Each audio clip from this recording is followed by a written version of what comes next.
यह रिश्ता क्या कहलाता है। फेम कांची सिंह ने उज्जैन आकर महाकाल दर्शन किए। उन्होंने बताया कि जनवरी में मेरी नई फिल्म शुक्र दोष आ रही है। बाबा महाकाल से फिल्म को हिट करने की प्रार्थना की है। उज्जैन के चाय नाश्ते की तारीफ करते हुए कांची सिंह ने बताया कि मुझे उज्जैन आकर और महाकाल बाबा के दर्शन कर बहुत अच्छा लगा। मैं बहुत लकी हूँ जो मुझे महाकाल की आरती में शामिल होने का मौका मिला। महाकाल के सामने मेरे आंसू निकल पड़े। उन्होंने कहा जीवन में एक बार सबको महाकाल दर्शन करने जरूर आना चाहिए।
थैंक यू बोलना चाहूँगी कि मुझे आपकी वजह से इतने अच्छे दर्शन मिले करने के लिए। मैं बहुत ब्लेस्ड फील करती हूँ कि मुझे मौका मिला कि मैं महाकाल के दर्शन इतने अच्छे से कर सकूँ।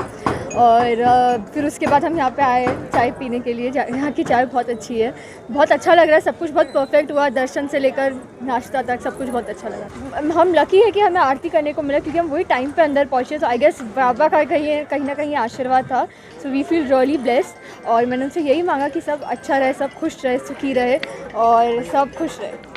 मैं उनको ये कहना चाहूँगी कि ज़रूर यहाँ पर आइए, एक बार अपनी लाइफ में आना ही चाहिए। यहाँ की वाइब्स एकदम अलग है। मतलब अंदर जाते ही जब हम भगवान के सामने खड़े होते एकदम सब भूल जाते। मेरी आँख में तो आंसू आ गए थे।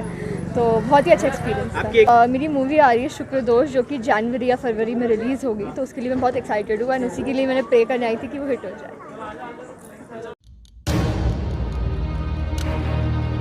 महाकाल मंदिर के गर्भगृह में श्रद्धालुओं का प्रवेश शुरू। महाकाल शिवलिंग को जल चाहने और स्पर्श करने के लिए बड़ी संख्या में पहुंचे श्रद्धालु। आरएसएस के पूर्व सर कार्यवाह भैया जोशी ने किए महाकाल के दर्शन। गर्भगृह में किया पूजन अभिषेक। महाकालेश्वर मंदिर के गर्भगृह में प्रवेश मिलने पर भक्तों में खुशी की लहर। मंदिर प्रांगण में झूमते गाते नजर आए श्रद्धालु। उज्जैन के विश्व प्रसिद्ध महाकाल मंदिर में लगभग 2 वर्ष बाद फिर से श्रद्धालुओं का गर्भगृह में प्रवेश शुरू कर दिया गया है। सोमवार को भस्मारती के बाद श्रद्धालु सीधे गर्भगृह में प्रवेश कर दर्शन कर रहे हैं। यहाँ खास बात यह है कि गर्भगृह में प्रवेश के साथ ही शिवलिंग को स्पर्श करना और जल चढ़ाना भी जारी है। यहाँ महाकाल मंदिर के पंडित आशीष पुजारी ने कहा कि आज भक्त और भगवान के बीच की दूरी खत्म हो गई है।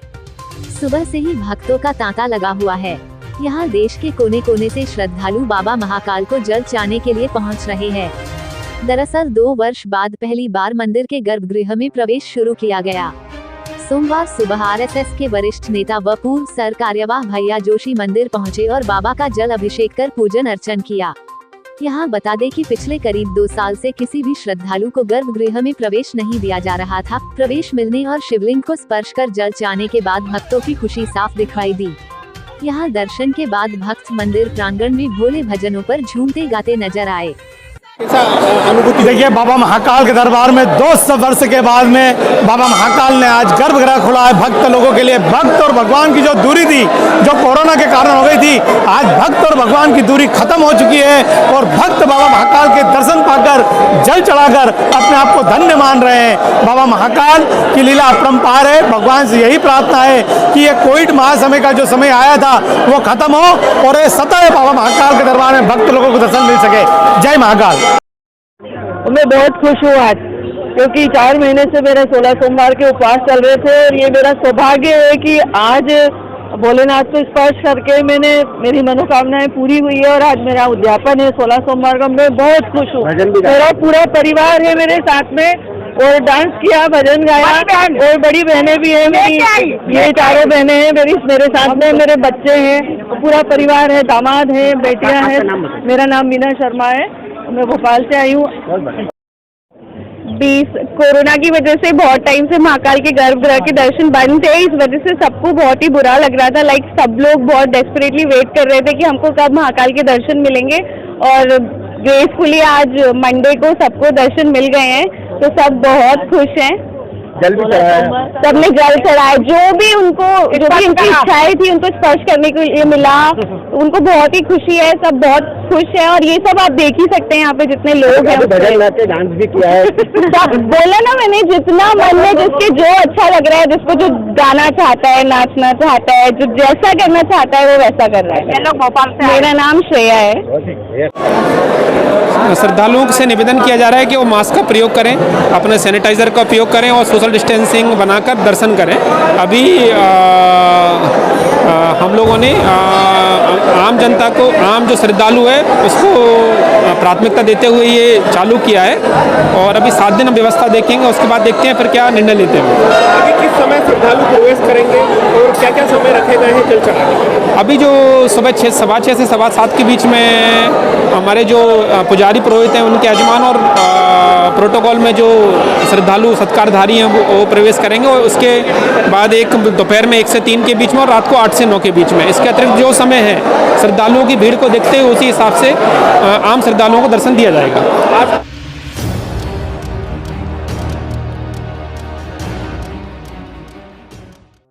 काल भैरव मंदिर विस्तारीकरण योजना के चलते किसान निर्भय सिंह चौधरी की 4 बीघा जमीन जो कि मंदिर के पीछे स्थित है, जिसका अधिग्रहण स्थानीय प्रशासन द्वारा किया जा चुका है।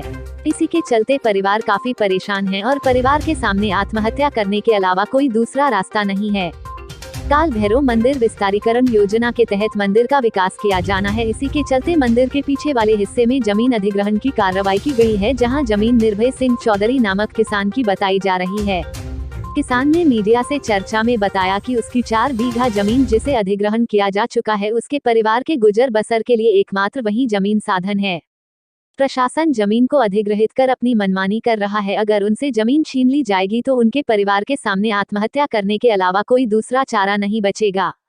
जब से प्रशासन ने कार्रवाई की है, उनका परिवार काफी सदमे में है। किसान का कहना है अधिकारियों से मिलकर उन्हें समस्या से अवगत कराया जा चुका है, लेकिन अधिकारी उन्हें डराते हैं और कहते हैं कि जमीन पर जल्द ही जेसीबी चलेगी। किसान का कहना है अगर ऐसा हुआ तो वे परिवार के साथ मुख्यमंत्री के सामने आत्मदाह कर लेंगे। किसान के अनुसार मंदिर के सामने ही 10 बीघा जमीन जो कि शासकीय है वह काफी समय से लावारिस पड़ी है, लेकिन प्रशासन का ध्यान उस ओर नहीं है और किसान की निजी भूमि को छीन रहे हैं। लगातार प्रशासन से मामले की शिकायत करने पर भी वरिष्ठ अधिकारियों ने भी अब तक उनकी कोई सुनवाई नहीं करी है। वही किसानों का कहना है कि वे मंगलवार को मुख्यमंत्री से मिलने जाएंगे और अपनी समस्या उनके समक्ष रखेंगे। यदि फिर भी समस्या का निदान नहीं हुआ तो आत्मदाह करेंगे। किसान निर्भय सिंह चौधरी की माने तो जमीन अधिग्रहण करने के 1 महीने बाद उन्हें प्रशासन द्वारा जानकारी दी गई और उन्हें अभी तक किसी प्रकार का कोई मुआवजा भी नहीं दिया गया है। मामला पूरा ये ज़मीन हमारी 4 बीघा के लगभग है और हमारे परिवार पोषण चलाते हैं। हम पूरा परिवार इसी रोजी रोटी से चलता है, दूसरा कोई आमदनी नहीं है हमारे पास। और सरकार हमारी ज़मीन अधिग्रहण कर चुकी है, बोले हम जेसीबी चलाएंगे और ना हमें मुआवजा दिया गया ना कुछ भी नहीं। और कलेक्टर जबरन ही जेसीबी चलाने की बात बोल रहा है, पेपर में दे रहे हैं, ना हमसे कोई अधिकारी वगैरह आके बात नहीं कर रहा है। पटवारी बोले जबरन में कर दिया अधिकरण, काय के पैसे और क्या है तुम्हारा, कुछ भी नहीं है। किसके नाम से ज़मीन है पूरी है? ज़मीन मेरे नाम से, निर्भय सिंह चौधरी, मेहरबान सिंह, 3 बहन है, 5 के नाम से है। क्या चाहते हैं आप इसमें? आप खेती बाड़ी चाहते हैं हम। जब सरकारी ज़मीन भूमि होते ही हमारी भूमि का क्यों अधिकरण कर रहे हैं? आपका नाम? निर्भय सिंह चौधरी। सरकार हमारी कोई बात नहीं सुन रही है, सरकार हमारी कोई बात नहीं सुन रही है। हम हत्या करने के लिए तैयार है, क्योंकि सरकार हम जहाँ जा रहे हैं अधिकारी वगैरह के पास कोई सुनने को तैयार नहीं है हमारी बात। क्योंकि जिस अधिकारी के पास जाते हैं वो कोई सुनने को राजी नहीं हमारी बात। बोले हो गई अधिकरण, आप काय का तुम्हारा ये है, और जेसीबी चलाने की बात करते हैं वो। हम मरने के हम कहाँ जाएंगे? हमारा परिवार हम मरने के लिए तैयार है, क्योंकि अब क्या करें हम, किसके पास जाएं हम? सीएम के सामने और कलेक्टर के सामने आत्महत्या कर लूँ अगर मेरे परिवार के साथ में अगर ऐसा अन्याय हुआ तो मैं नहीं बचूँगा, क्योंकि मैं पालन पोषण मेरा वही है। मेरी रोज़गार, मेरी वो खेती माता, अनाज पकाना मिलना सब उसी से चलता है मेरा परिवार। बताएं किस प्रकार का पूरी मामला है ये? सर, ये 4 बीघा ज़मीन कालबेरू के पीछे वाले गेट की तरफ है सर। इसको सरकार बिना बताए किसान को भूमि अधिग्रहण कर रही है। और ये मामला ऐसा है कि सरकार ने कुछ भी नहीं बताया किसान को कि आपकी भूमि अधिग्रहण हो रही है, ना तामील करा, ना कुछ भी नहीं। और जब भूमि अधिग्रहण हो गई, इसके 1 महीने बाद बताया किसान को कि आपकी ज़मीन भूमि अधिग्रहित हो गई है। किसान का भरण पोषण उसका परिवार यहीं से पल रहा है। और मतलब और इसके बाद हम गए, सबसे बात भी करी तो कोई बात नहीं करना चाहता इस मुद्दे पर। और किसान बहुत मतलब पीड़ित है कुल मिला के। सरकार इस मामले में कुछ भी नहीं देख रही है, बस वो तो भैया भूमि अधिग्रहण होएगा। किस के पास जाए किसान? हालत गंभीर है सर यहाँ पे तो। क्या नाम लिखते हैं अपना? सुरेंद्र चौधरी सर।